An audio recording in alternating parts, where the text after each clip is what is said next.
All right. Good evening, everybody. It is 9:05 on November 11th, 2021. It's been a minute since I have been live. This has been a very difficult week. But I did want to, I guess, do what everybody else on YouTube in the true crime genre is doing tonight, which is to um, give my insights or my opinions on this Dr. Phil. I guess we should say it's the Dr. Phil Behavior Panel um, show. So, okay, I'm going to kind of do the play by play thing. But before I do that, I just want to kind of give some uh, opinions that I have about this, going all the way back to the very beginning. What was it, June 15th, I believe, that Summer went missing. If I've got that date wrong, I'm sorry, but it was back in June. Um, we didn't get a lot of cooperation from Candus. If you remember, we didn't really see her much. We saw Don. He was doing a lot of interviews. His baseline doesn't change much. I mean, it does when he's drinking. I mean, the YouTube tour of the Don and Candace show hasn't been very helpful, I think, for either Don or Candace, really. Um, but but if you take out the YouTube stuff where he's obviously intoxicated, drinking, whatever substance he's using, um, he when he's sober, he's pretty well. He is consistent, right? I mean, I think most of us can agree he's consistent in what he's doing.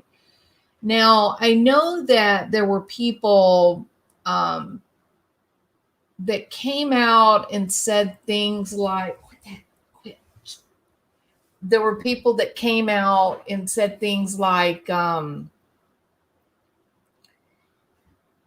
people that are in people that were in prison, they learn how to use religion, they learn how to be very calm, um, to manipulate people. I think it was Chris McDonough on the interview room. I wish I could remember it. Maybe it was. Anyway, somebody with a law enforcement background made that observation that he had been to prison, and it was common, or is common, for people to learn how to manipulate others when they have had a background in um, breaking the law, criminality. Okay, so I would agree with the whole religion thing. That is a very common occurrence, that people come out of, they get religion while they're in, and then when they come out, they get their drug of choice. Um, but my experience with the whole labile emotion, eruptive emotion, um, narcissistic features of being hyper focused on oneself, uh, people that get really uncomfortable being criticized, all those things. Those are part of a clinical condition, and they don't typically. It is not easy to change your basic personality, right? If you're high in neuroticism and low in agreeableness, that is a personality factor, one of the big five, um, that's fairly stable. I mean, there's a reason that people keep making the same mistakes over and over and over, and even though there are consequences. People go into therapy 5, 6, 7, 8, 9, 10 times before they finally, light bulb goes off or whatever. Even once they click in their mind and they go, oh my God, I can see it now, I understand what you're saying, then it still takes time to develop new reactions and the steps go to, first of all, you're in denial. Then your light bulb goes off and you're like, yeah, okay, so I accept I do have some maladaptive factors or reactions. And then it is, well, how am I supposed to change it? Because this is who I am. And so you begin teaching different reactions, different coping skills, doing away with safety behaviors. And then they're still doing their old dysfunctional lifestyle, but there's like a running narrative in their mind that's sort of commenting and saying, oh, see, this is where you're going wrong right here. I remember when the doc told me to try this and now I didn't, but I should have. And then eventually they get to a point where they remember as it's happening, they go, no, I'm not going to use my old way of responding. I'm going to use my new way of responding. And then they get a different reaction. When they get that different reaction, rather than the negative one they've always, experienced, then they become true believers and they say, yes, I like this response better, and this is what I want to do going forward. But with personality disorder, this is a difficult process. Most people with personality disorder, well, with some types of personality disorders, they don't know. They can't see it, right? It's not that they don't want to see it. They may not want to see it, but they just think that you're full of it, that you don't know what you're talking about. And so it can be a very difficult road. And sometimes you got to be rather artistic to get them to see that their behaviors are creating the chaos, and that there are different ways to respond rather than their traditionally dysfunctional or ineffective manner. So that's what I think of when I remember what was said about Don. I accept the religion part, but I think about this idea that what you're trying to tell me is that this is an older guy. This is an older guy who has zero boundaries, zero personal boundaries, to the point that he blames a 5-year-old little girl for his essay that he committed against her, right? I guess she was being seductive. I don't know. It's crazy. So he has no boundaries. There's no evidence of any of that type of what we would consider to be self-control, being proactive rather than reactive. It just seems like he's a guy that essentially for the past 50 years, he's just kind of been like a pinball machine where something happens in life and he responds, right? Sometimes it's good, sometimes it's bad. Well, I don't know if it's good, but and is he using the whole religion thing? Yeah, but legitimately I can accept that maybe he got to a place, having a revolving door in jail. Maybe he got to a place of therapy where he's just like, yeah, maybe I am causing this. Maybe I am creating chaos. Maybe there is a better way of responding. And the first thing I got to do is quit drinking. And then I have to do this and that. So I'm not willing to call him a liar that he's not,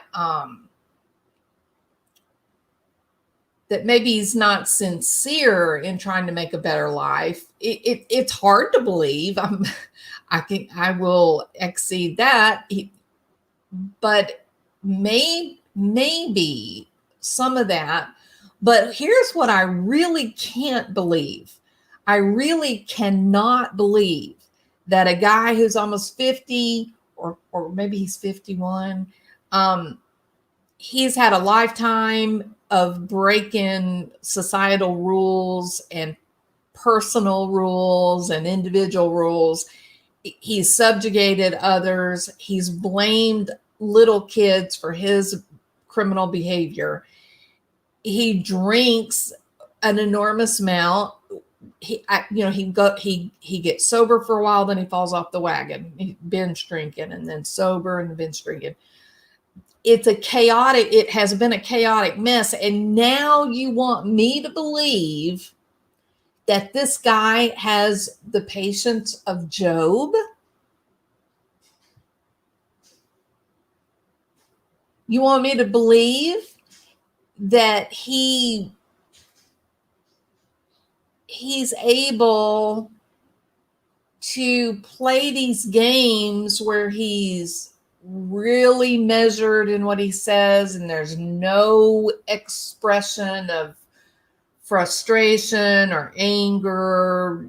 We saw that with the drunken, YouTube tour, but even since June up to now, November, you think still he's going to continue to be able to keep this going?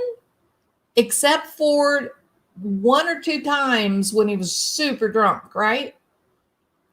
That is hard for me to accept, knowing what I know about human beings. His mask would have broken a long time ago. This is not a sophisticated guy, people. This is, okay, thank you, 12 step. Okay, so he's 56. This is not a brain surgeon. I'm not saying that in a disparaging way. I'm trying to be accurate here, right? He doesn't have a lot of, he doesn't have a lot of abstract thought, right? He's very concrete in thinking. So no, I don't think that we're being played by a masterful kind of manipulator. Could I eat those words? Could I come back and eat those words and say, man, this did not age well? Of course I can. And I'm ready to. I've done it before. I'll do it again. But he's been fairly constant, right? Now, can we say the same thing about Candus? Has her behavior been fairly static, dependable? I mean, what we saw of Candus back in June when Summer first went missing, is that what we're seeing now? Right? And that is not what I'm seeing. I was very surprised when I saw the Dr. Phil episode. I was very surprised to see that she fled from the interview. I've been watching their appearances on the various YouTube channels. And I had the thought the other night, wow, she really gives an imitation of someone who may be decompensating, right?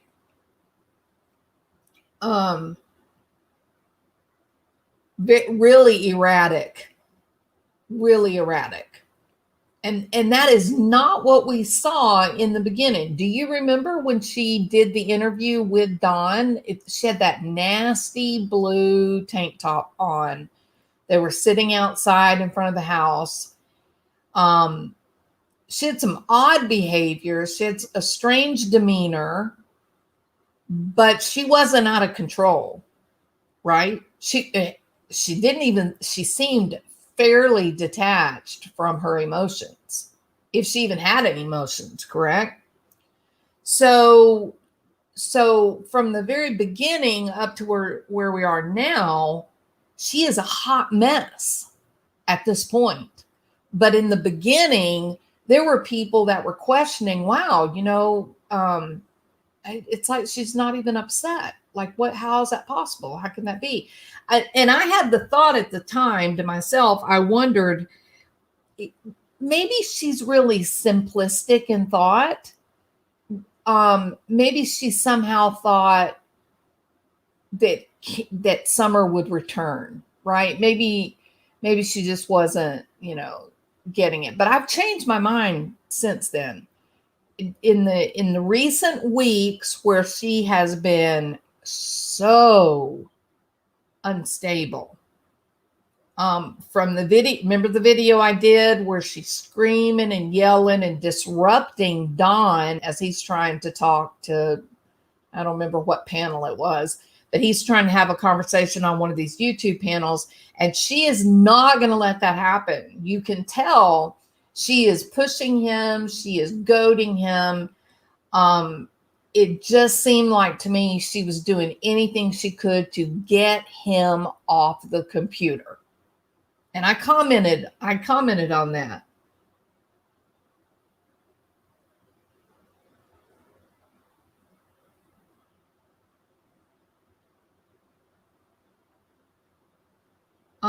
Is my sound bad, Kapal?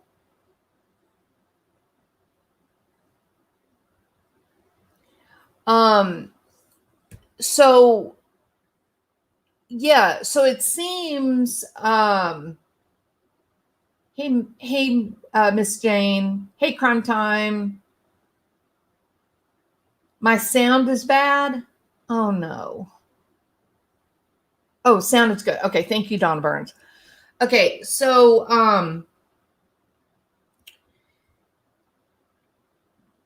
it does seem that originally when they did that interview in front of the House, I had said I didn't know about Don. I didn't know.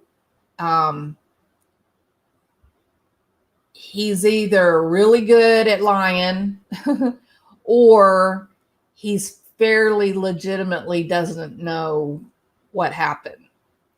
But I felt like with Candus, there were some specific things that she did during that interview that made me go, oh, what's that about, little Missy? Right? One of those moments was, and that's in my video that I made on it. I'll put a link to it in the community so you can find the video. But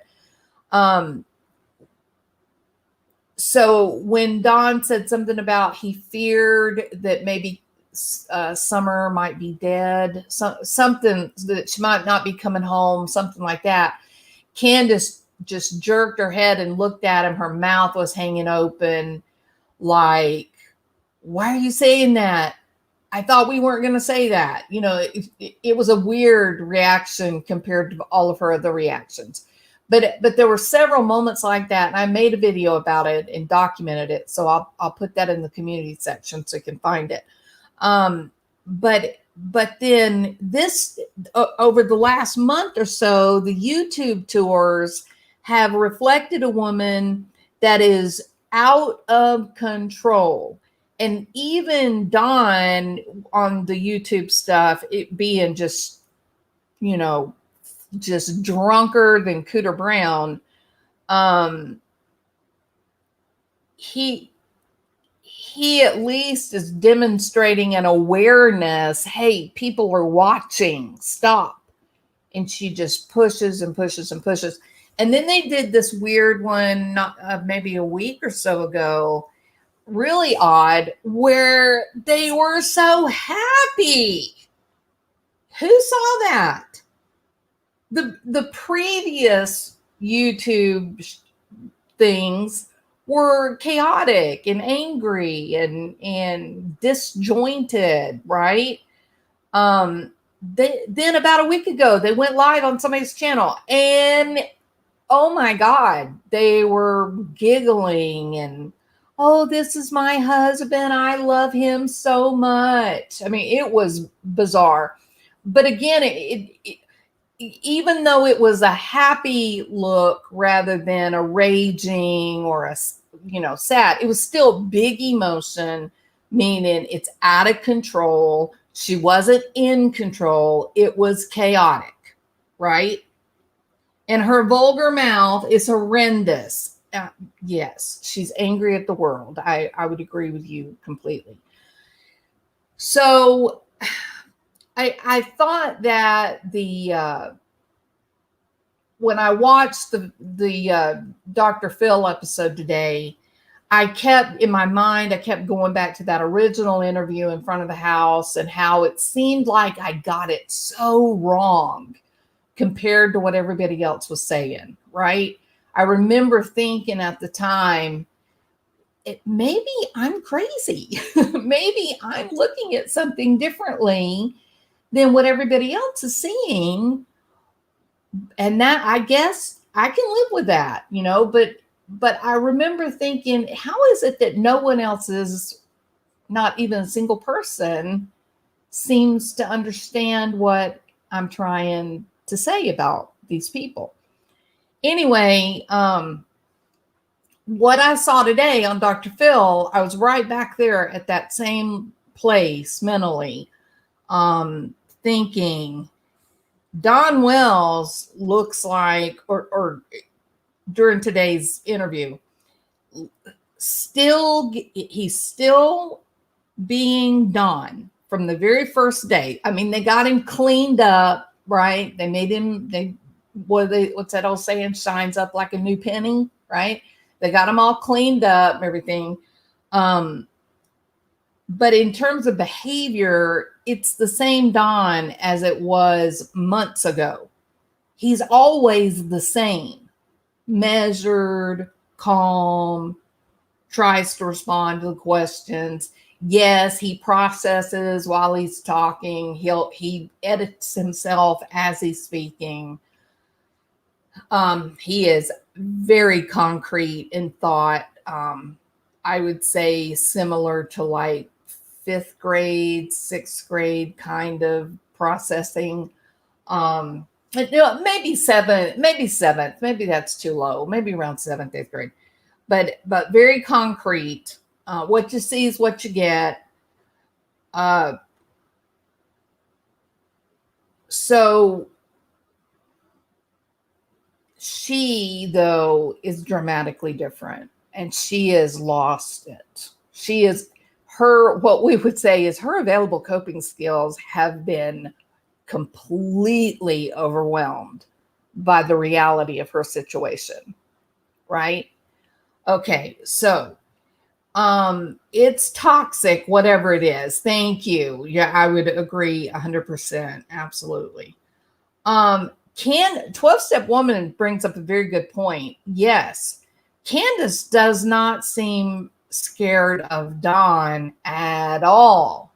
And I had that thought the other night when she was yelling at him and she was just pushing and pushing and, oh, who are you talking to? And saying, gross things and whatnot.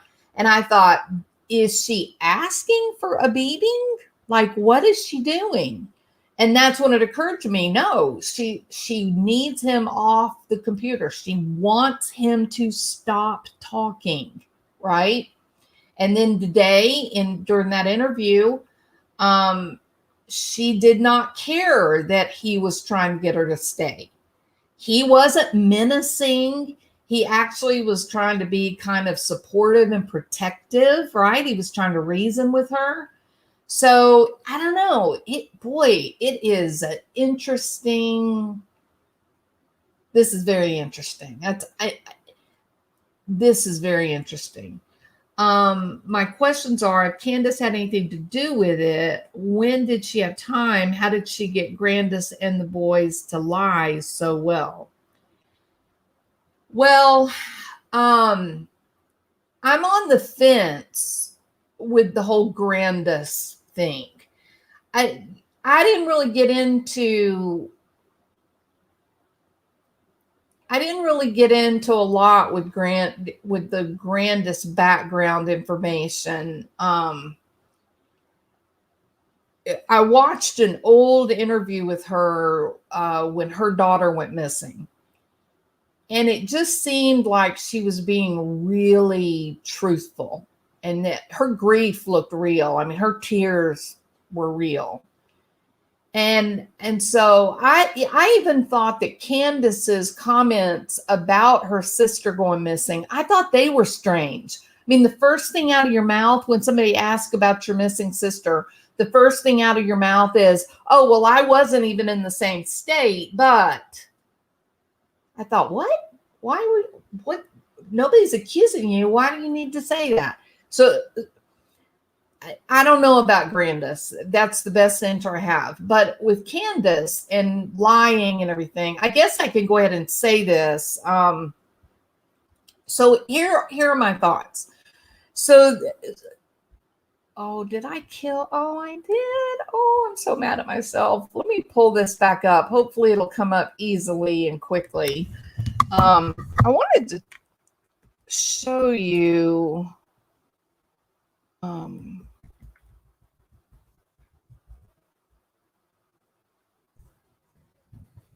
Let's see. So Dr. Phil, yeah, here it is. Dr. Phil said the wrong thing about the cornbread mafia. Now, not that not that I expect Dr. Phil to be an expert on the cornbread mafia, but the reason I'm bringing that up, and let me make sure, is this okay? Yeah. Okay, so let me share this article with you. Hold on.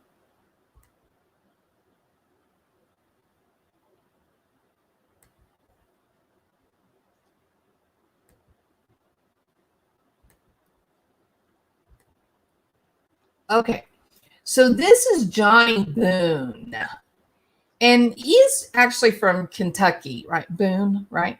So he's from Kentucky. And the cornbread mafia actually they originated in Kentucky. Now, eventually, they did, of course, spread into other southern states, and there were offshoot gangs, these kind of poor white Appalachia kind of guys. And the main thing that they focused on, especially with Cornbread Mafia, was the growing and selling of marijuana. In fact, I think their tagline was something like, Cornbread Mafia, America's best marijuana, right? So it was a huge bust that came out of Washington County, Kentucky, more than 1,000 marijuana plants. The U.S. attorney went after it. It was interesting when they did go after them, because at that time it was beginning to become legal around the country. But they threw the book at this guy. The Cornbread Mafia, mostly Kentuckians, a lot of unrelated families, but typical types of families, very poor, like I said, Appalachia type.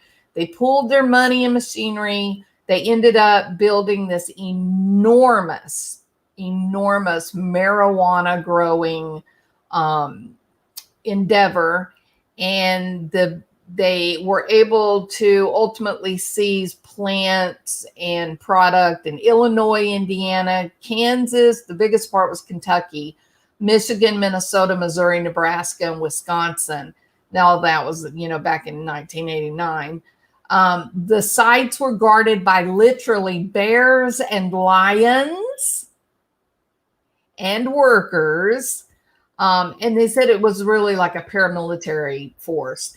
And so that term, $6 million. So that term for Johnny Boone, coming out of Kentucky, that was actually the original cornbread mafia. There are now offshoots, including in Tennessee. While the cornbread mafia really focused on marijuana, and here's the funny part, right? Don't mess with Uncle Sam. In 1989, 1990, the guy was a terrible criminal for growing marijuana and harvesting a natural plant, right? In the year 2021, if he'd had the same operation going on, he would be a billionaire. He'd be a businessman that would be welcomed into the finest restaurants in New York. So just, Uncle Sam can make or break you, really, So anyway, so the new, I'm going to quit saying so, I'm sorry. The new cornbread mafia are these offshoots. That's Johnny Boone. They're the new offshoots coming from this kind of, modern day Robin Hood kind of idea. But the ones that are new now, they're bad guy. I mean, this was a bad guy too. I mean, they were breaking the rule. They were breaking the law in a huge way, but the law's now changed, right? But the guys that are going on now in these Southern mafia type gangs, right? These are people that are dealing in meth, right? Heroin, and child trafficking. Meth sign. There you go, Allie. And child trafficking or human trafficking, but they don't shy away from the kids. So coming out of Tennessee, there's a very bad group of them. And they kind of, the Tennessee group kind of partnered up with some of the like Chicago gangs and California gangs. And that is a very bad group. That's a very, very bad group. Okay. They're causing misery in the world. So all that being said, when Dr. Phil, the behavior panel, when they highlight and show Candus and her visceral reaction to the comment about the cornbread mafia, I thought, oh, what is going on here? Right? And I have two hypotheses. The one that I'm willing to voice is that, is it possible? We know that there has been reporting that Candus was previously using methamphetamine. Do y'all remember that? Starting with her husband, wasn't his name Andrew, the first husband, that he was forcing this on her, and then she did get away from him, but she kept using it. It took her quite a while to quit. You got to wonder if she's still using it, judging by some of the erratic behavior. But methamphetamine is a really lucrative product that these Southern gangsters are trafficking, right? So one thing that I wondered, if you've got Don, who may legitimately, notice I said may, I'm being very, I'm not fully embracing this idea. I think he's trying to get sober. I don't think he is sober. Okay. That's two different things, right? He may be in the He may be in the contemplation stage or action stage, but he just hadn't mastered it yet, right? If he's legitimately trying to do right, he's got all these kids, you know, and whatnot. If he's legitimately making an attempt to clean things up, he's never had a good role model. He comes from a family tree that is chaotic, and he's working all day, and she's not working. The kids are in school for the most part. She's got plenty of time. What's the chances that she may have gotten messed up with the meth again and owed somebody a lot of money? Right? They can do that. They will do that. They will let the money build up, and then they'll pull the trigger on it and say, hey, we want our money, because there's actually something else they want. But they get you in debt. I'm talking about they being the traffickers. They get you in debt for the drugs, and then you have to try and come up with the money, which obviously you can't. And so they say, oh, well, we got to take something else as payment. And I wonder, is it a possibility? I'm not accusing. I'm not saying this is what happened. I'm not, none of those things. I'm saying, is it a possibility that with her answers being what they were and her reaction, is it possible it could have been a scenario like maybe building up, owing a lot of money over time for drugs, and then she couldn't pay it, and so they took their payment in a different way, right? So that's number one. No, I know that, Kapal. Yeah, no, I've watched him. He's been very, very drunk, right? R&R. I saw it. Yeah. So that's possibility. She definitely had a reaction. I will say that one of the gangs that is in Tennessee, they're notorious for killing family members of people that talk, that snitch on them, go to even a local doctor. They believe that the doctor told on them, set them up, and they ended up killing his wife. So they're not above that kind of thing. They don't kill the person that snitched. They kill the person that the snitch loves. So I don't know, I don't think it's a far cry considering what we know about her history and the reactions that she's having now. And maybe what we're seeing, her having to, escape from the interview and all that, maybe it wasn't about she was having to admit that she killed the baby, even accidentally. She even said, no, I don't know what happened to her. I don't know where she is. And she didn't lose it. But she did lose it when she said, do you know who? And then she was, that got her. And so that's what I thought. It's more like, yeah, she was abducted, but Candus knows why she was abducted. And Candus knows that it's a bad group of people that abducted her, right? It's so bizarre. Dawn was cool as a cucumber, and she was yeah, Donna. Yeah. She pretended to be cookie cutter patrol mom to, yeah. There's a lot wrong with her stories.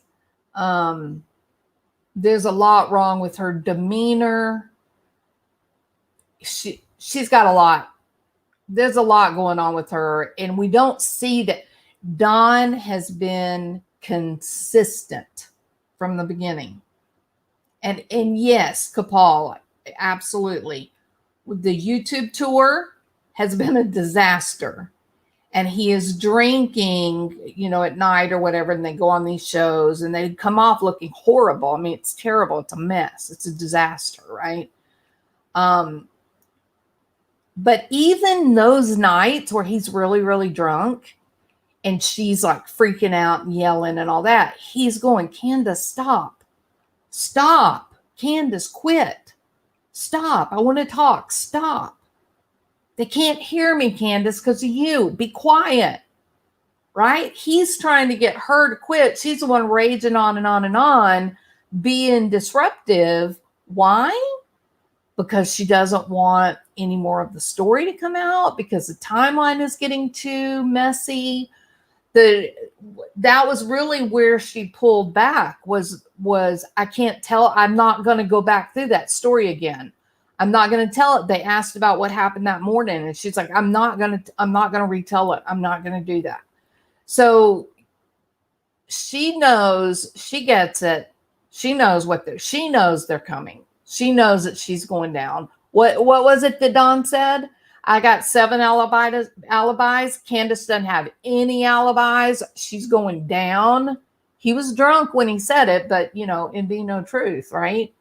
So I don't know, through all this, through this whole months and months and months and months, what we saw from Don in the beginning in terms of his demeanor, the way he processes information, his choice of words, his thought pattern, it's all been very consistent, even up to today, what we saw with Dr. Phil. And that was him, talking to very well-known people. He just doesn't get rattled, he just doesn't.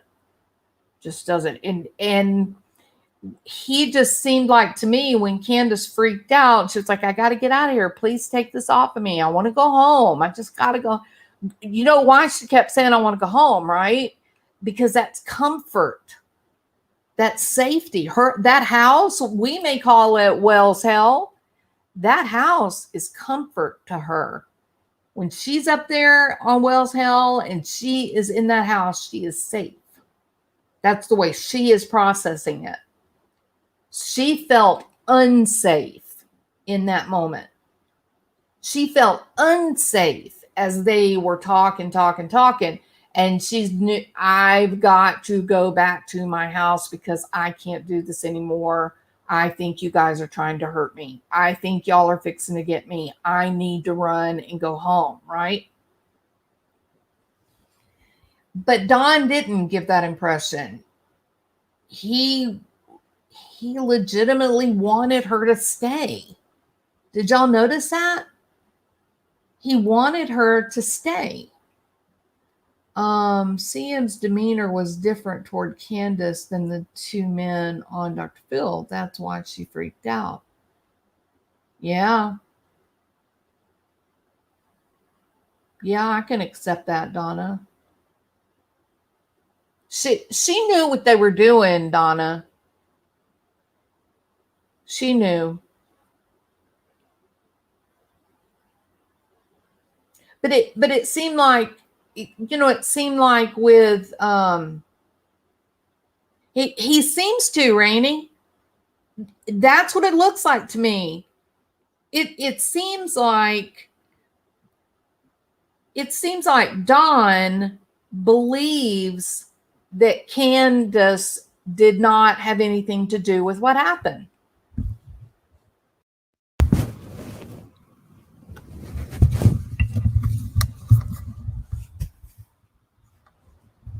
Sorry, I thought my computer was unplugged. It may still be unplugged. Maybe not. Oh, it is unplugged. Hold on before I lose y'all.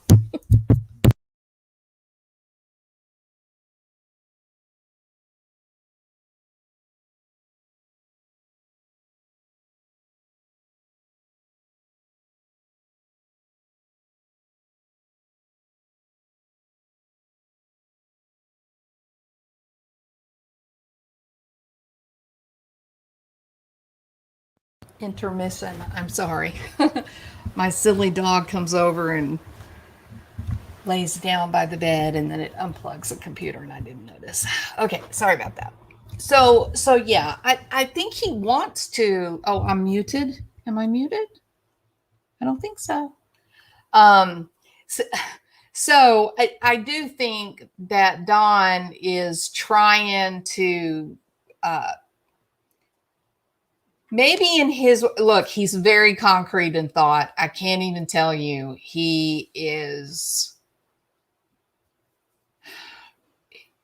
There's not a lot of abstraction happening. He's not dealing with big higher concepts. You know what I mean? It's just kind of like what you see is what you get. If he's going to lie, you're going to notice it because it's going to be superficial.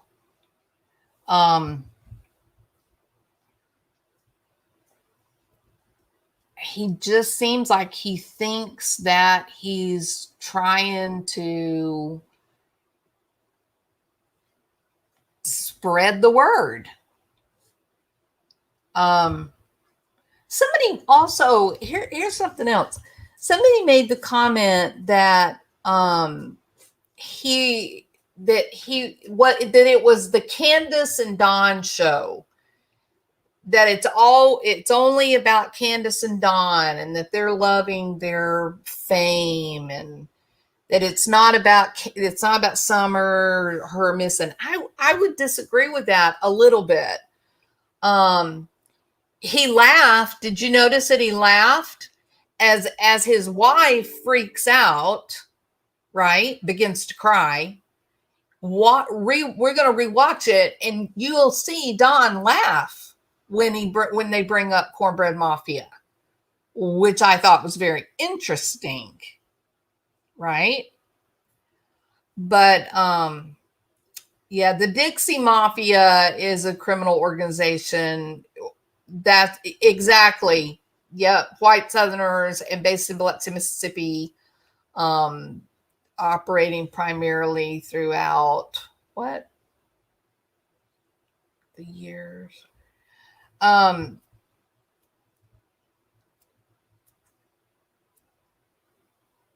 she freaked out.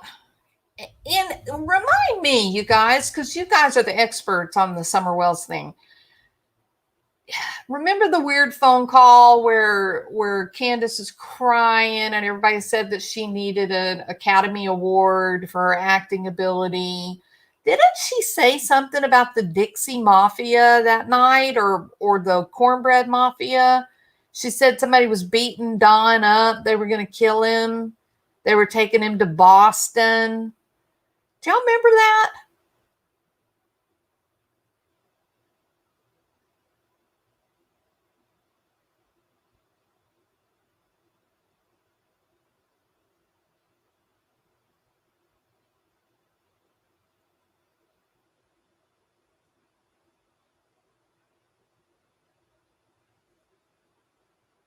Oh, did she say Mexican mafia? Oh, she said the mafia. Oh, okay. Well, I'll have to try to find the phone call. I think I may have saved it. I'll have to try to find the phone call.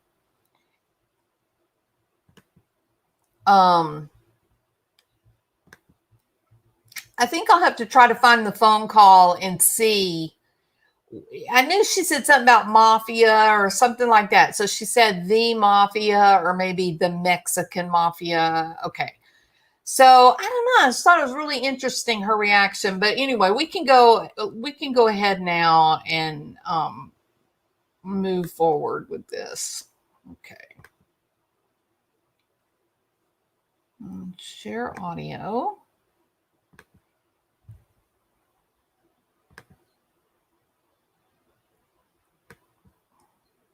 And I'm picking this up off of True Crime Alert channel.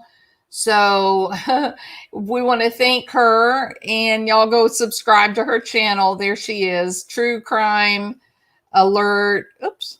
True Crime Alert. And say, thank you. Jules of Thought sent you.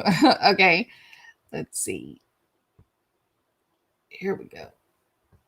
And I'm going to go ahead and make this bigger here. Okay. All right, let's get started. I kind of went ahead and forwarded through the little introduction. Not all of it, obviously, but some of it, because he did lots of talking. There was not a whole lot of new information. There was a lot of rehashing the history, which I was a little frustrated with. But anyway, let's go. Definitely outside the norm when it comes to the standard amount of time. If you can hear that, put a 1. Case like this. Despite doing everything within our power and exploring all avenues, the circumstances leading to Summer's disappearance remain unclear. We continue to hold out hope that Summer will be found safe. We will not quit until we find Summer Wills.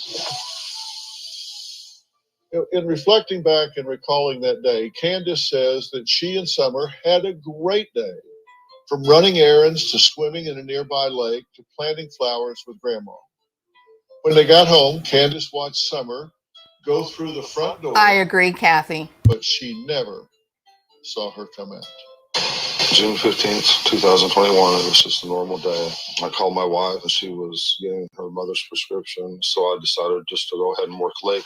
We just finished planting flowers and then Summer was putting the rocks on top, and then she got a piece of candy from Grandma, and then she asked to go back in the house with the boys. Well, she walked right in the house. After Summer went inside, I walked back over here to my mom's camper, and I fixed my mom's knee brace when she was sitting right here in the doorway. And I told my mom that I have to go back in with the kids. Helping my mom with the knee brace only took like 2 to 3 minutes. After I came into the house, I asked the boys where she was, and they said that she went downstairs to play in the playroom. And I come into the playroom and look. Okay. Take a look at the damn playroom. Have we seen this before? I'm going to just guess no. Have we?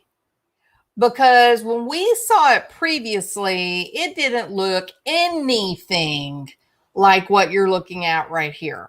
Nothing. Okay? So my curiosity is, why the games? Why the games? Why do notice the bear sitting on top of the chest of drawers, the little matching toy bins? Why? Why are we doing that now? It was a dungeon, Donna. And I hate to point it out, it was Dawn that used the word dungeon, saying, oh, you know, I hope that she's not locked up in a dungeon where she can't play with kitties and puppies. That has always stuck with me. It bothered me. Yeah. So she went down to the playroom. Thank you. Well, was it the playroom or was it the dungeon? And still, there are those damn bunk beds for dogs. And they want us to believe that human kids are able to sleep on those only if they're curled up in a tight little ball. Only if they're 5 years old and younger. You agree? So I'm still freaked out by the push that these are beds for little human kids. No way. Not unless they're little 5-year-olds. And if they are, they're going to fall out. There's no safety around at all. It's really more like a seat than it is a bed. It's disgusting. Anyway, so I'm really bothered by how contrived and absurd the setting is. It's disgusting. Let's see. Here we go. I even looked under the bunk beds and everywhere, and she wasn't here at all. And when I couldn't find Summer in the basement, I come outside, and I stood up here on this hill, and I hollered for her and told the boys that she wasn't down there. And then I went outside, and I called Donnie right away. About 5:30 p.m., my wife Candus called. And they're still saying a timeline that the fact that the evidence doesn't support. She's saying, I called Donnie right away, but she didn't. When you listen to her story, she went down, then she went outside, she walked all around the house, then she got the boys, she had them go down and look somewhere, went over to her mom's, and then supposedly called Don. One problem, and I was glad Dr. Phil brought this out, and that is, this is not a family that looks at law enforcement as our friend. You know what I mean? For this family, law enforcement brings trouble. Law enforcement, that's the man. You want to avoid them at all costs.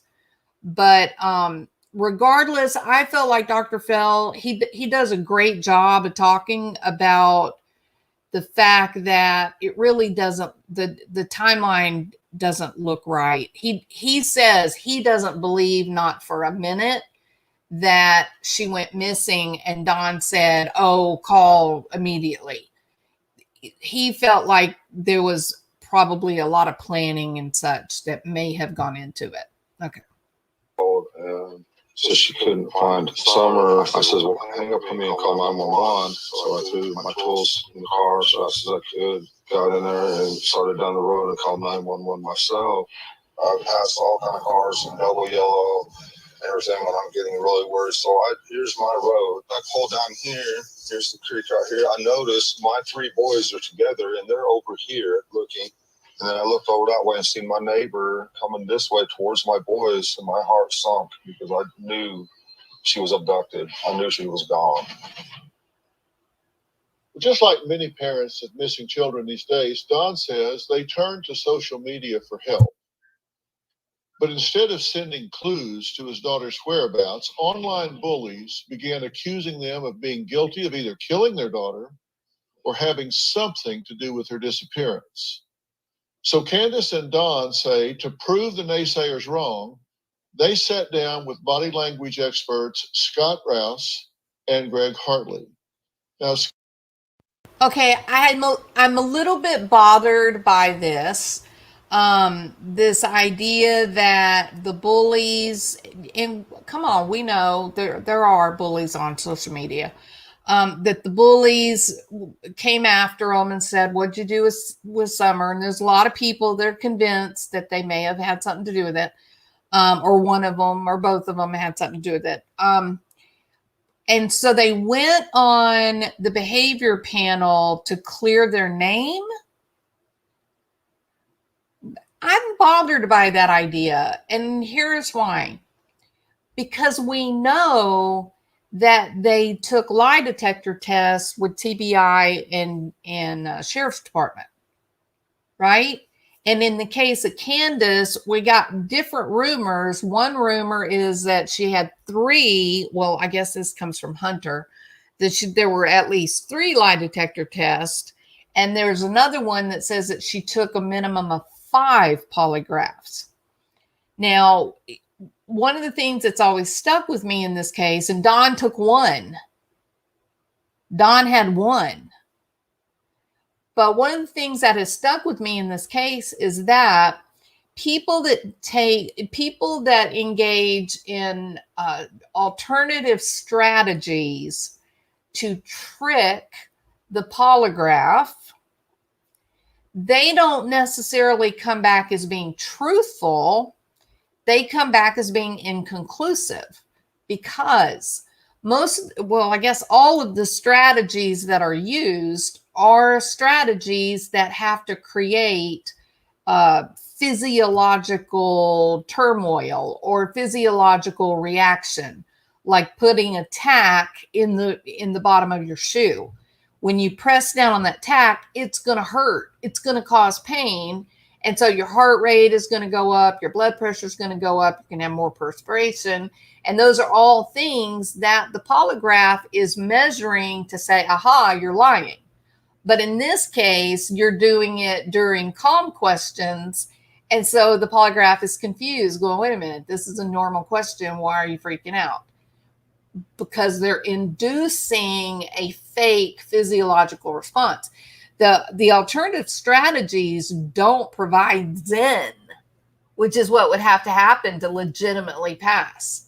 you would have to have a way to achieve a very relaxed and calm state so that you didn't respond to anything, right?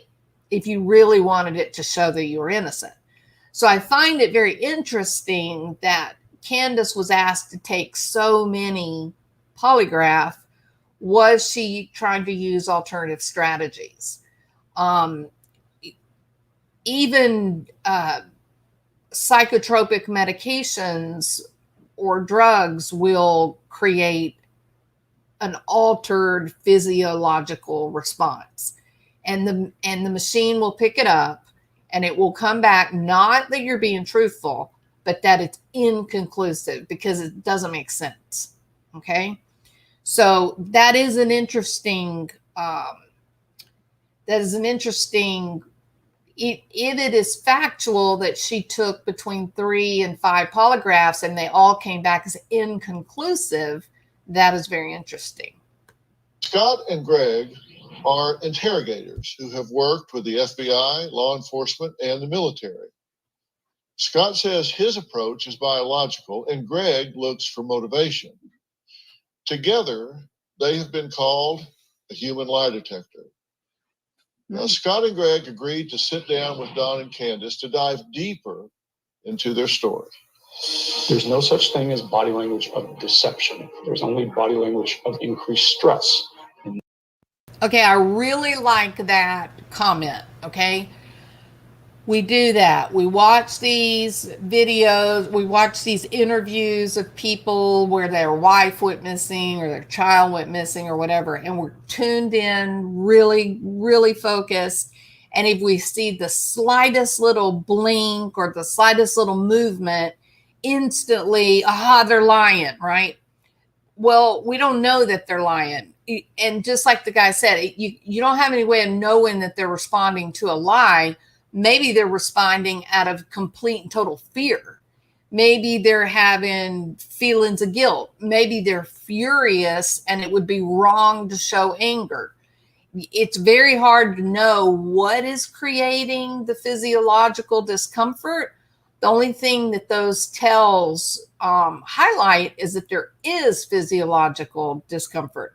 And that was one of the things I talked about with Shane Carey, is he was obviously under a great deal of stress. I mean, some people would even say the interview was under duress, and the interviewer, they were messing with him. They were ratcheting up pressure, and ultimately he did sort of snap and have to, abandon the interview. But that was a very different situation. He was freaked out because his wife was missing with their baby. So even though we detect stress and anxiety, it doesn't necessarily mean it's a lie. And that indicates something for us. There are no absolutes. Just because someone does this doesn't mean they're lying or telling you the truth. And in real life, every day, debriefers do exactly what we do. When they find information the person doesn't remember that they saw. I thought it was a four-wheel drive, like a Ford Escape or a Bronco. It looked like a blue minivan to me, but I don't know. Small blue. Does anybody know what they're talking about here? I knew about the red truck. Hey, BBT, how are you? Thank you so much. I appreciate that. Does anybody know what they're talking about related to a blue minivan? Law enforcement may lie to you and say you failed. Any defense attorney would direct you not to take a lie detector. True, loved ones. Nobody knows? Okay, I didn't know either.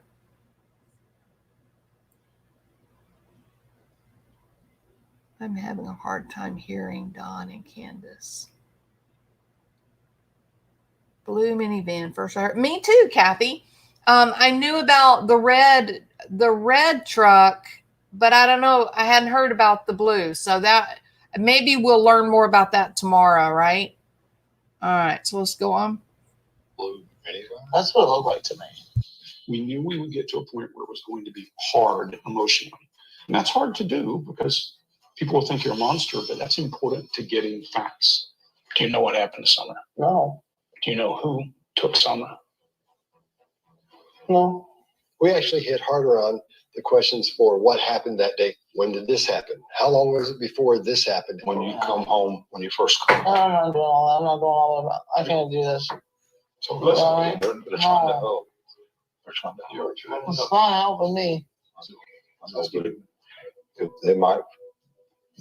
There's nothing more to remember. We did. So yeah, it is shocking when she says, well, it's not helping me. Okay. But I also thought it was really telling when she said there's nothing more to remember. Maybe it's nothing more that she wants to remember. Maybe she wants to put that day completely behind her and doesn't want to remember. I think that between these, he's got a snarl on his face. I didn't mean to do that. Okay, that's better. Okay. I think with these guys, they admit that they pressured her. They admit that they tried to kind of pin her down on a timeline and also the organized crime. And she knew it. She felt it. She knew she wasn't going to be able to lie to these guys. She knew. That's why in my heart, I believe that's why she said, no, there's nothing else for me to remember. I can't go back. I'm not going to go back. And then, of course, she ended the interview the minute she began trying to pull the microphone off, because the conversation stops being about what made her so uncomfortable. And the conversation becomes about, oh, you're okay. We can rest. We'll just wait here while you calm yourself. We can quit talking about this and talk about something else. And she is in survival mode. And she is like, oh, hell no, I'm gone from here. So it's almost like an all or nothing moment for her. It's almost like, you've caught me, right? You've caught me, and there's really not much left except for the cops. And I just want to go home. I just want to just turn back the hands of time. I just need to find a moment of safety. And this is not safe. This is very dangerous for me. These guys do talk a little bit about her lowering her chin. And they thought for a moment, that she was about to confess.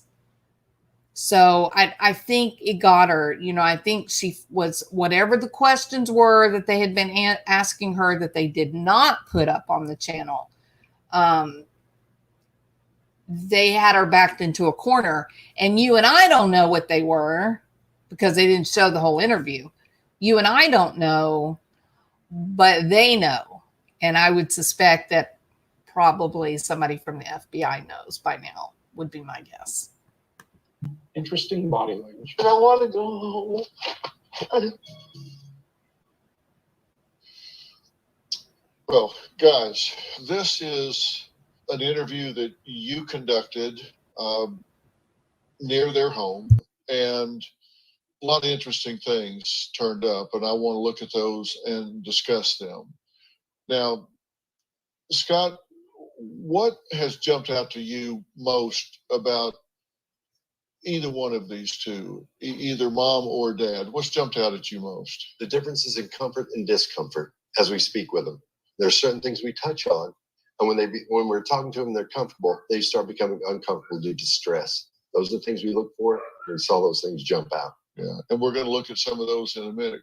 Greg, how about you? Yeah, Doc. So we look for a baseline, and baseline can be everything from speech patterns to movement to all of those. Everyone here, if you've ever been pulled over by a police officer, the way you talk changes, the way you move changes. That's stress. We're looking for that. We're talking to these people, and it's different in Candus and the Don. Yeah, Candus. And I think what he's talking about is that Candus's baseline is different from Don's baseline. But like I said, Don, he's been steady from the beginning up until this show appearance on Dr. Phil. He's the same guy with the exception of his drunken YouTube stuff. He's the same guy. Candus is decompensating. She is going from being of a place of being highly controlled and organized in June. Well, if you can accept those words, organized and highly controlled for Candus, right? Up until where we are now, where the last couple of weeks on YouTube, she's a mess. She's having a hard time right now. Just didn't want to be interviewed at first. She was very resistant to this, and it's only through building a relationship with Don and him kind of helping with that she was willing to sit down. Now, I've worked with dozens and dozens and dozens of missing children cases, and most parents are willing to do anything and everything, including with law enforcement. They say, look, rule me out. Do these elimination polygraphs, blood tests, DNA, whatever, to rule me out so you can stop messing with me and start looking with everybody else. Why was there reluctance here? There's some reluctance because they do have some history with law enforcement and those things. And if you look at us, we kind of look like law enforcement. So it takes a little bit. Yeah, you look like cops. Well, let's start looking at some of these tapes just right off. Let's start with Don, because you did sit down with him first, and you spent a long time interviewing him, but we've agreed to look at some particular clips that seem to be of some significance. Is there anything about Candus's story that makes you question the story? No, not the way it played out and everything like that. I mean, yeah, you always have questions, and I'd ask myself, but the way that it happened and her emotions and her state of mind. What were the questions that you had? I mean, I don't really have any. I mean, I don't really have any questions. I mean. Okay. So this is the first place that I really part ways with these professional people. They felt like he was being, I guess, deceptive about Summer, right? Like maybe he knows something about what may have happened to her, and that he's self-editing as he's speaking and whatnot. That's not really the way I took it. I think that I think, you know how we were marveling, like Rainy Joe and I, you know how we were marveling earlier that how much he really seems to believe Candus, right? That's a little bit unbelievable that he believes her. Maybe he does have questions, but he just can't let himself ask it. He can't accept that maybe she did do something. And so he doesn't want to say anything that's going to reflect bad on Candus, maybe. Now, the other night, he said, you know, I've got 7 alibis and Candus doesn't have any, and she's going down.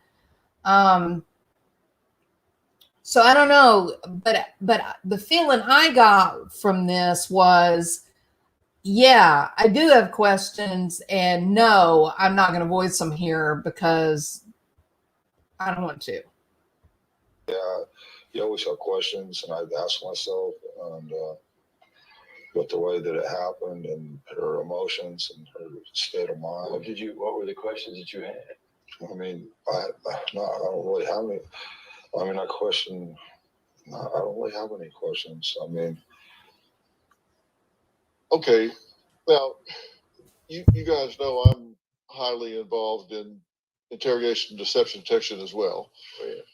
And from a psychological standpoint, not paying any attention. So for me, what I see is editing as you speak. You'll notice his eyes are dropping down to his left. He's having kind of an internal conversation about how do I answer this very complicated question. And I think he edits, he speaks, he edits, he speaks, and never finishes a sentence. There aren't versions of the truth. Correct. We were under the impression he was holding back little information from us at that point. Okay, now this is important to me because we're trying to find. And so I agree he's trying to hold back information. I mean, you can see it in action, right? You can hear the wheels turning in his head. He's definitely trying to hold back information, but what it looked like to me was that he didn't want to say anything bad against Candus. But maybe he does have those misgivings. Maybe he does wonder, hey, come on, Candus, this isn't, everybody agrees this isn't sounding right. Maybe he just can't get there, or maybe he wasn't willing to do it because it was on live television, or maybe it's a religious thing and he feels like, well, that's my wife, I shouldn't do it. I don't know why he wouldn't want to say it. But, maybe he's confused. He thinks her story doesn't make sense, but he's too afraid maybe to accept that she may have had something to do with it. And maybe they just got a little too close for comfort, and so he definitely was hiding something, but it doesn't necessarily mean that he was hiding something about what happened to Summer. Maybe he was just trying to, stay in that husband role and not speak against his wife. Maybe I'm just brainstorming. Find this little girl. I don't care about anything else. I want to know what happened to this little girl. I wouldn't be doing this story otherwise. I'm just interested if Summer has been abducted and she's somewhere. I want to find her. If her life has been taken, then we need to know that. I mean, answers have to be found here. She deserves that. And so I'm really concerned. It's very clear to me that he is editing. That means he's holding something back, guarding something. He has knowledge of something that he's not just derping up. Exactly. So the question is, what's he know that he's not telling? This is the first time in any of your interactions that he ever used this word. Okay, I disagree with this part of the show. I don't think him using the word kidnapping had anything to do with the price of eggs in China. I think he just used it as a synonym for abduction or gone missing or whatever. He's a really concrete guy. That is stealing your money and breaking your heart. I don't believe it. That's Tuesday.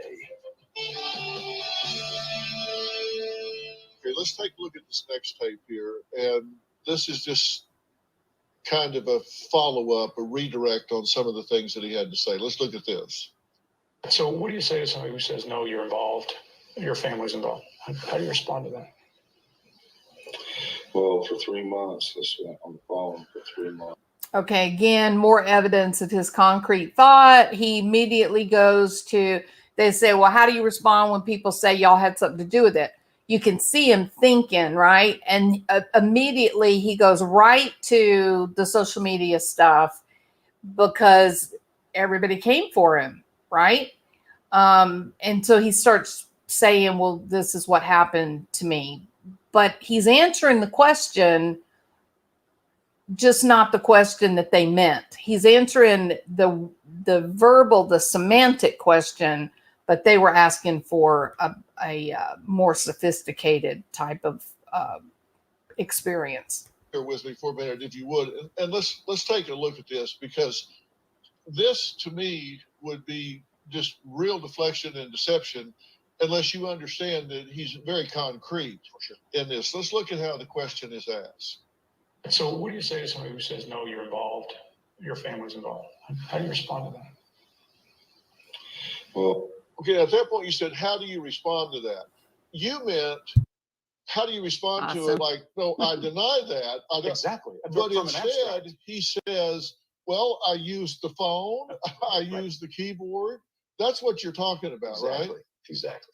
Did you consider this deceptive at all, or did you think he just was answering the wrong question? Initially, we thought it was deceptive, that he was redirecting the answer, the answer to the question to somewhere else. That's what we thought. And there are two indicators that made us think that. His blink rate goes through the roof, which means you're feeling stress. but it can also be processor speed as I am trying to think through something. And we think that's what we're saying. Okay, and when you say his blink rate went through the roof, you're talking about while he's answering the question. That's correct. Yes. Well, for 3 months, I spent on the phone for 3 months. I accepted every friend request there was. People want, my friend, before you. He could also his be blink rate was responding probably 70, 80 a emotionally minute. to what was For a sure. really That's higher by uncomfortable far period than of time when Let's take they a were look being attacked by a at lot of different this third people. clip. You know, Let's just watch it through and then we'll break it down. Go ahead. they could have been surprised wish by I really everybody's thought reaction to I how wish they I had any live. idea You what know, happened their to her. house, I wish I and did. Do you think you don't Candus know had if it was anything to do with it some at all? trauma. And what about this? And you think what might have happened to her was what? She was kidnapped. Yeah. When he says kidnapped, I associate kidnapping because of my background with trading the person back for something. If that's the case, that has meaning. If it's just he uses words interchangeably, it has no meaning. And I think for me, I get what their explanation is there. And I tried to put myself in their dodging. Yeah, Allie. But I tried to put myself into their shoes, what they're describing. I think for me, I don't know if I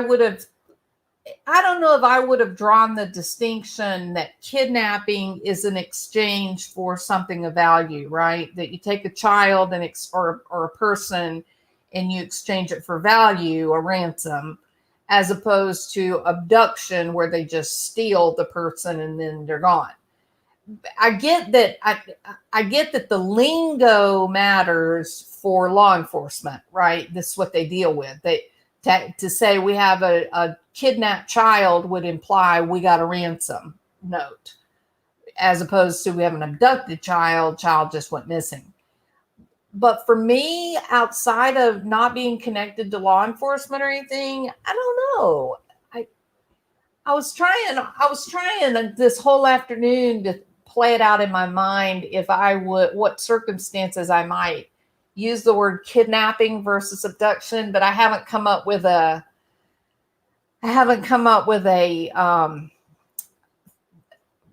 decision. I think I would not. He was kidnapped. He was abducted. I don't know. I don't know. Just out of curiosity, for the people, we got like 190 people.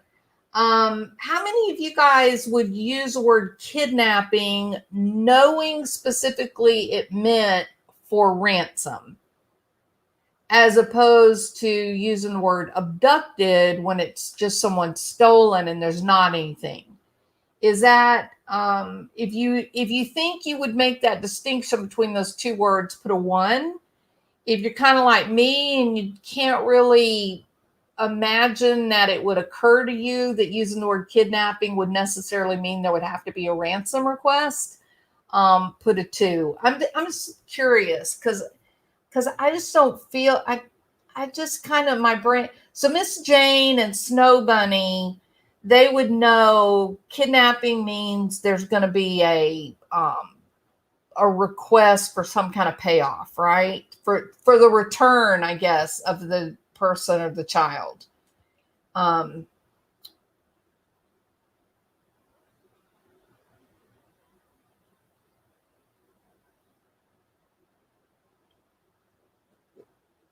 Okay, so hi Tabitha. Hey Sandy Alvarado.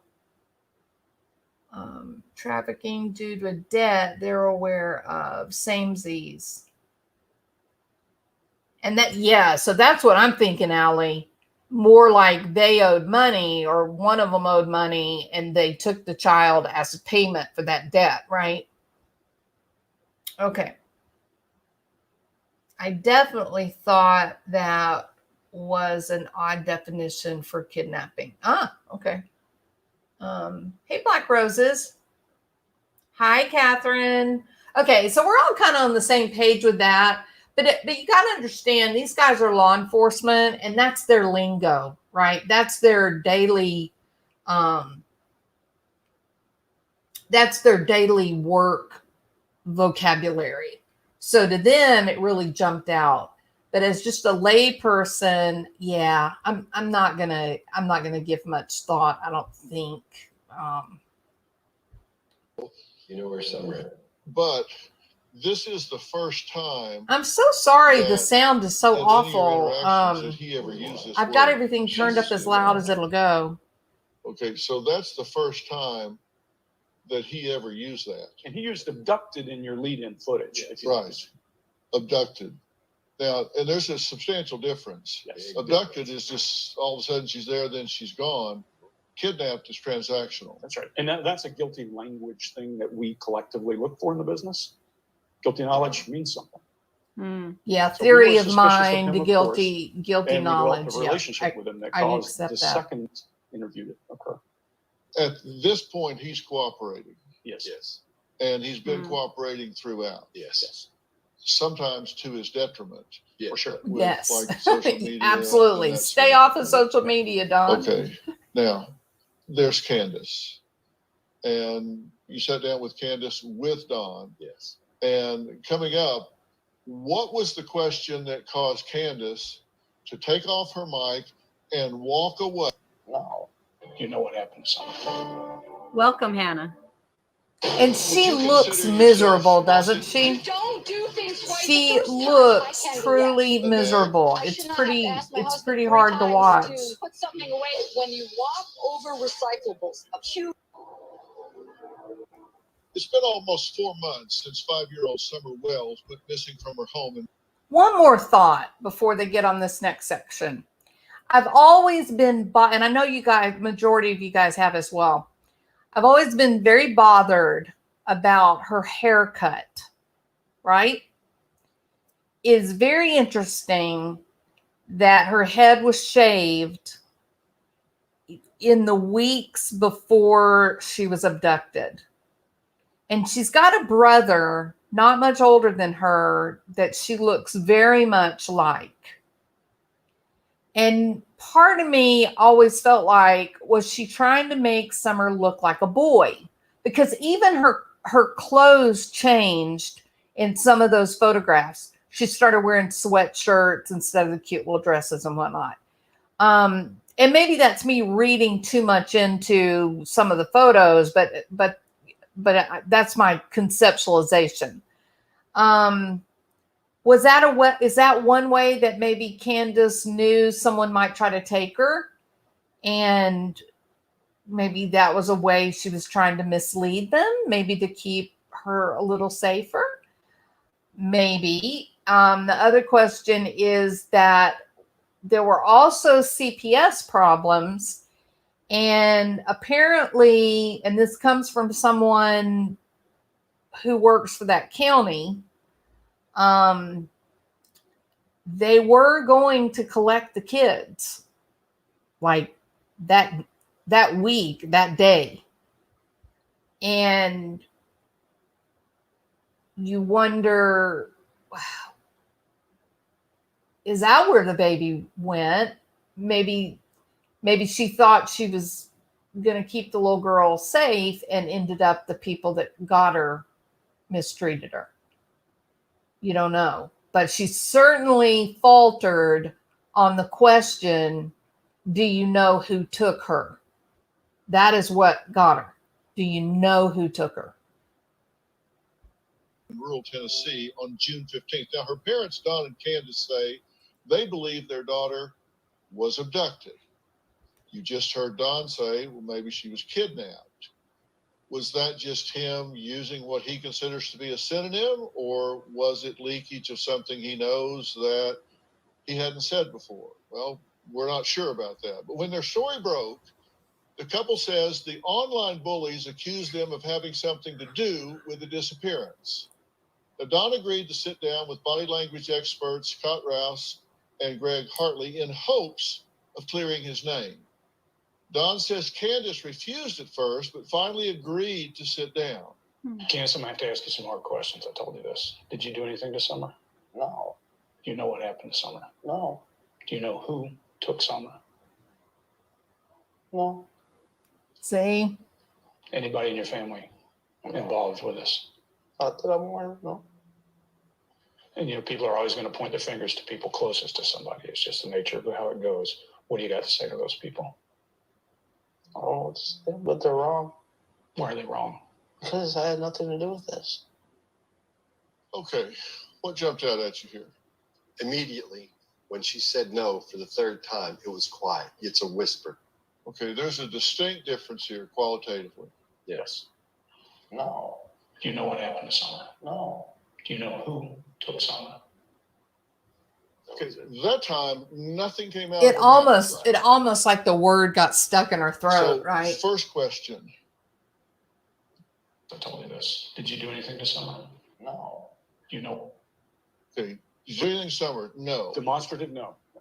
What happened to Summer? No. Do you know? You know what happened to Summer? Almost identical answer. Yeah, same qualitative answer. Who took Summer?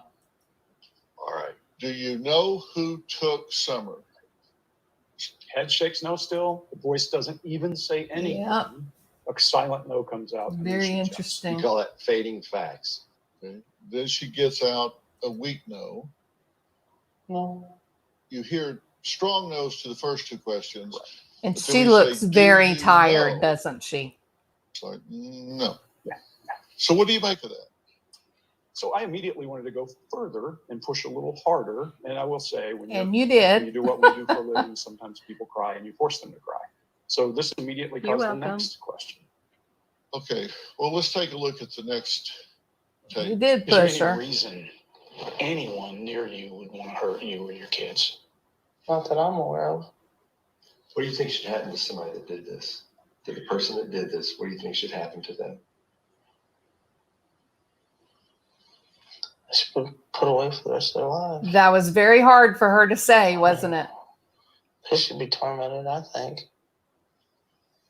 Out of the gate, if I ask And you then what she happened, looks Jordan, down to the you right, listen. so she's You or what should happen to that person? Don't answer because I know it would be bad. You wouldn't say, it wouldn't be a pause there. You wouldn't say put him away Yeah. for a long time. He should go away forever. looks really You'd have a bad for very extremely Candus. It's graphic really answer to that. Yeah, I It would. wouldn't take me 5 seconds to think about it. Give me 10 seconds in a room alone with them, and we'll be through. If someone stole your Mhm. dog, Yeah, you'd have- same answer. that's the answer. Same answer. But here, what you get is very different. Here, what you get is a pause and then a response. Person that did this, what do you think should happen to them? Okay, now, you said, what do you think should happen to them? First thing she does is close her eyes. She's blocking. We call that eye blocking or escaping. Yes. We're getting away. Like, and I then don't wanna there's a hear that. pause. Yep, she's thinking. Watch your respiration. That's true crime alert. We're using her channel to view They this. should be put away for the rest of their lives.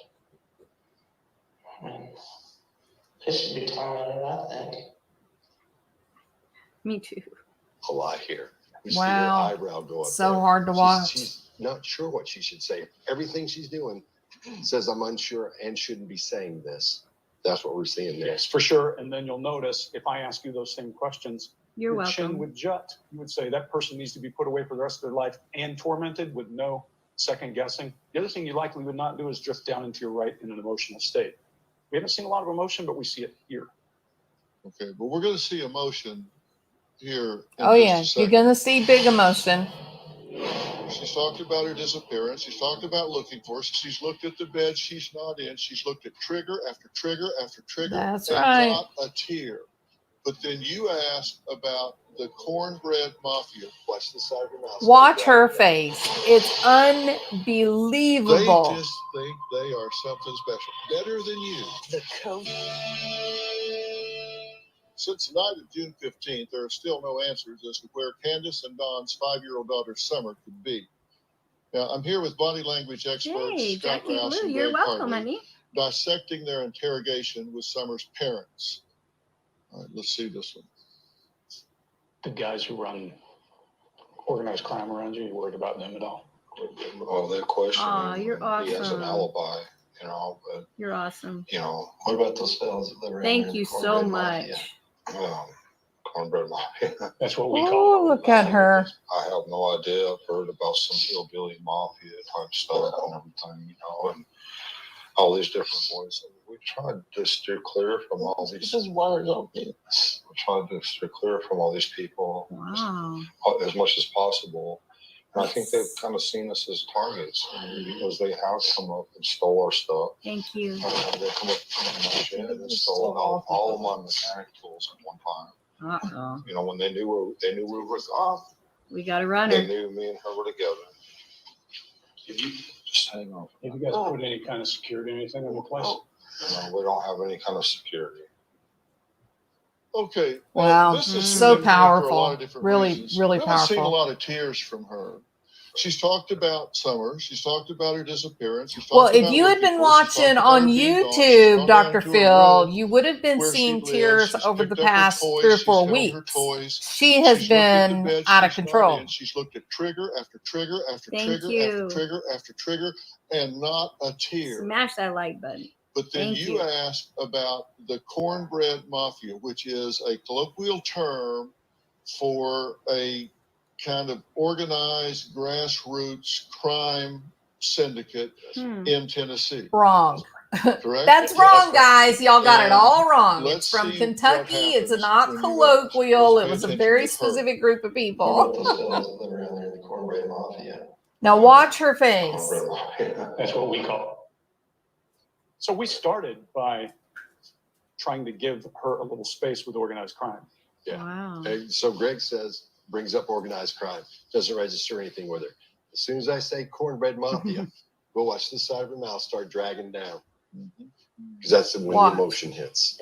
Cornbread mafia. That's what we call Wow. Right there is when you say it. I have no idea. I've heard about some hillbilly mafia type stuff and everything, you know, and all these different boys. We tried to steer clear from all these. This is water, okay. Tried to steer. We call this insulating and running. Oh, She it's so insulates, she sad, starts crying, isn't so it? we can't get to her. In other words, psychologically, we can't speak to her. And we see the emotion. As soon as I say cornbread mafia, right there is where the emotion hits.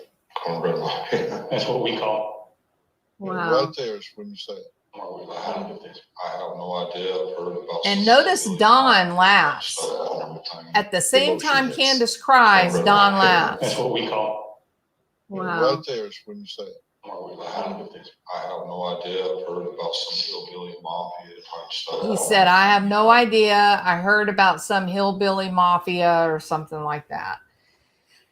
I don't know, y'all. It is very powerful, very powerful. So you don't know. Maybe Dawn is in the hillbilly mafia, right? Maybe that's what it was. Maybe that's where the payback came from. Maybe Dawn did something wrong they got mad at. But you know, he does not get rattled. He stays calm, which could be psychopath. It could just be that he can lie with a straight face. It doesn't bother him one single bit. You know, it could be that. Think Chris Watts. But Candus, it's wearing on. It's really the length of time.